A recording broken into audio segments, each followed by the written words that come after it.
Bonjour. Suite au cours du glissement de terrain, on va commencer par le tassement. Notamment, la question qui se pose, c'est qu'est-ce que c'est qu'un tassement? Le tassement, c'est une déformation verticale du bas vers le haut, d'une surcharge appliquée ou d'une baisse du niveau des nappes aquifères par surexploitation. Donc, euh, quel est le facteur qui va engendrer ou bien qui va donner naissance à un tassement? Normalement, le tassement, il est dû à la variation des teneurs en eau au niveau des terrains argileux.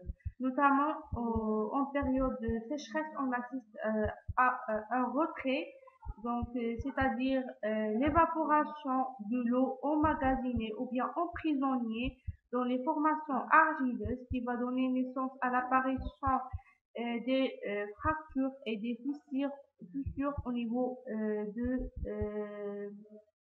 des maçonneries. Au niveau du période humide, donc on assiste au gonflement et bien sûr le développement des réseaux de fractures et par la suite la destruction de maçonnerie. La même chose pour les routes. Donc cette route elle est construite sur normalement un terrain qui contient une proportion argileuse. Donc le gonflement de l'argile et le retrait a donné naissance à cette ligne de tassement.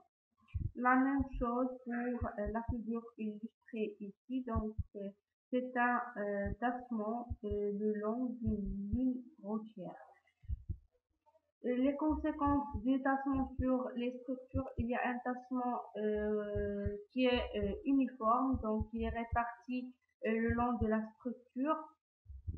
Les mouvements qui en résultent peuvent endommager donc les services accessoires au niveau du maçonnerie et bien sûr les passages souterrains, etc. Pour le tassement différentiel, elle affecte juste une partie du sol, donc il n'est pas uniforme. Ils peuvent de se faire provoquer des dislocations sur les maçonneries, comme l'apparition des fissures, des fractures, etc. Pour le glissement, le glissement c'est un déplacement qui est long en termes du temps, donc du terrain le long d'une surface de rupture. Il y a deux types de surface de rupture. Il y a la surface qui est courbée et la surface plane. Pour la surface courbée, on parle d'un glissement rotationnel et la surface plane, là on parle d'un glissement translationnel. Pour le glissement translationnel, donc on a une surface de rupture qui est plane. Il accepte des surfaces ou bien des zones où il y a une sorte de discontinuité géologique.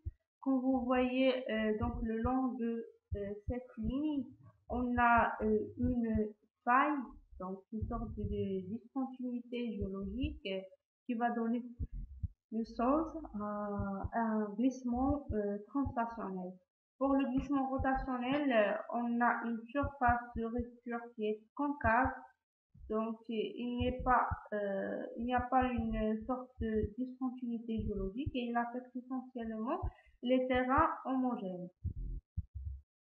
Pour la morphologie donc du glissement, et au niveau de l'amont, donc on a une zone de rupture, donc la masse glissée inclinée et affecte des multiples gradins. Pour l'aval, la base glissée débordée pour former des roulets de freinage. Donc pour le glissement, elle est favorisée par trois facteurs. On a la pente, donc l'instabilité des pentes, l'érosion à la base des pentes sous l'effet des vagues, de l'action de l'eau, l'action de l'homme, etc. Et l'eau, le deuxième facteur, suite à l'infiltration importante de l'eau de ruissellement qui va provoquer le glissement sur une partie argileuses de terrain, l'irrigation ou la modification des cours d'eau, et la nature biologique. Donc, généralement, la présence des argiles en forte proportion est toujours un élément défavorable compte tenu de ces mauvaises caractéristiques mécaniques. Comme conséquence, donc, le glissement donne naissance à un réseau de fissures, de fractures, de déformations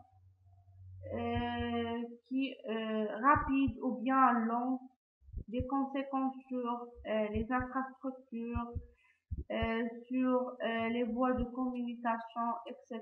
Donc, dans certains cas, il peut provoquer des ruines complètes. Donc, sans oublier les dégâts humains qui l'engendrent. Notre vidéo touche à sa fin. Merci de partager, de aimer la vidéo pour nous encourager encore et encore. Et merci pour votre